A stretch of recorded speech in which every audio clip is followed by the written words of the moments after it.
जिस अमेरिका ने दुनिया के कई देशों पर टैरिफ लगाकर दबाव बनाने की कोशिश की, अब उसी अमेरिका के सामने एक बड़ा पलटवार खड़ा हो गया है। कनाडा ने ट्रंप को सीधा जवाब देते हुए अमेरिका के 700 से ज़्यादा सामानों पर टैरिफ लगाने का ऐलान कर दिया। कुछ अमेरिकी सामानों पर यह टैरिफ 50% तक होगा, यानी अमेरिका से कनाडा जाने वाला सामान अब वहां पहुंचते पहुंचते काफ़ी महंगा हो सकता है। और इसका असर सिर्फ अमेरिका और कनाडा तक लिमिटेड नहीं रहेगा, बल्कि ग्लोबल ट्रेड पर भी पड़ सकता है।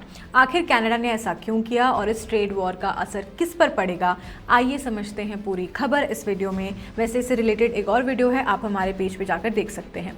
दरअसल अमेरिका और कनाडा के बीच ट्रेड टेंशन लगातार बढ़ती जा रही है। अमेरिका की तरफ से कनाडा के सामान पर टैरिफ लगाए जाने के बाद अब कनाडा ने भी जवाबी कार्रवाई की है।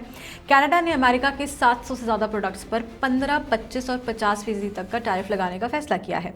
इनमें स्टील, एल्यूमीनियम, घरेलू सामान, कृषि उपकरण, इलेक्ट्रॉनिक्स, कपड़े, डेयरी प्रोडक्ट्स, समुद्री खाद्य और रोजमर्रा की कई चीजें जो हैं शामिल है। यानी कनाडा में अमेरिकी सामान बेचने वाली कंपनियों के लिए अब लागत कॉस्टिंग बढ़ सकती है। कनाडा के इस फैसले से करीब $20 अरब के अमेरिकी सामान प्रभावित होने की बात कही गई है। कनाडा के प्रधानमंत्री मार्क कार्नी ने अमेरिका पर गंभीर आरोप भी लगाए हैं। उनका कहना है कि अमेरिका की मांगों से कनाडा के प्रमुख उद्योगों को नुकसान पहुंच सकता है। कनाडा का कहना है कि इन टैरिफ का मकसद सिर्फ पैसा कमाना नहीं है, इसका मकसद कैनेडियन कंपनियों को बचाना है और अमेरिकी सामान पर डिपेंडेंसी कम करना है।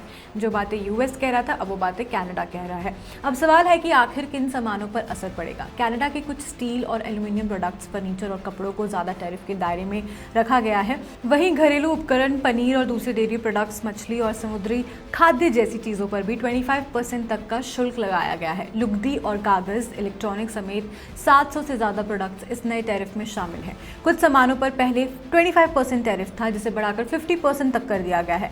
कनाडा के नए टैरिफ 8 सितंबर 2026 से लागू होंगे। इसका असर अमेरिकी कंपनियों पर इसलिए भी बड़ा हो सकता है क्योंकि कनाडा अमेरिका का एक बड़ा ट्रेड पार्टनर है। मसलन कनाडा में अमेरिकी स्टील के आयात पर पहले ही 25% टैरिफ लगा गया था। इसके बाद अमेरिका से कनाडा जाने वाले स्टील का आयात करीब 30% जो है वो कम हो चुका है। अब टैरिफ बढ़कर 50% होने से इसमें और गिरावट आने की आशंका है। अब जरा ये सोचिए कि अमेरिका की तरफ भी तो देखना पड़ेगा ना। कनाडा के इस फैसले से पहले राष्ट्रपति डोनाल्ड ट्रंप का रुख काफी सख्त था। उन्होंने कनाडा को अमेरिका की बात मानने की चेतावनी दी थी। ट्रंप ने कनाडा के वाहनों यानी कि ऑटो पार्ट्स और स्टील पर भी 50% तक का नए टैरिफ लगाने की बात कही थी, जो कि वीडियो में हमने आपको पिछली वाली में बताया हुआ है। यानी दोनों देशों के बीच मामला अब सिर्फ बयानबाजी तक सीमित नहीं रहा, दोनों तरफ से टैरिफ बढ़ाए जा रहे हैं और कंपनियों पर इसका सीधा असर पड़ रहा है। देखिए, अब सबसे बड़ा सवाल यही है कि इस ट्रेड वॉर का असर आम लोगों पर कैसे पड़ने वाला है। जब किसी सामान पर टैरिफ बढ़ता है तो उस सामान को दूसरे देश में बेचने की लागत बढ़ जाती है। कंपनियां अगर इस बढ़ी हुई लागत का पूरा बोझ खुद नहीं उठाती तो वो कीमतें बढ़ा देती हैं, और कीमत जब बढ़ती है तो कस्टमर को तो उसका नुकसान उठाना ही पड़ता है। इसका मतलब है कि अमेरिकी सामान कनाडा में महंगा हो सकता है, जबकि कैनेडियन कंपनियां दूसरे देशों से सामान खरीदने की कोशिश कर सकती हैं और यहीं से ग्लोबल सप्लाई चेन में बदलाव की शुरुआत हो सकती है।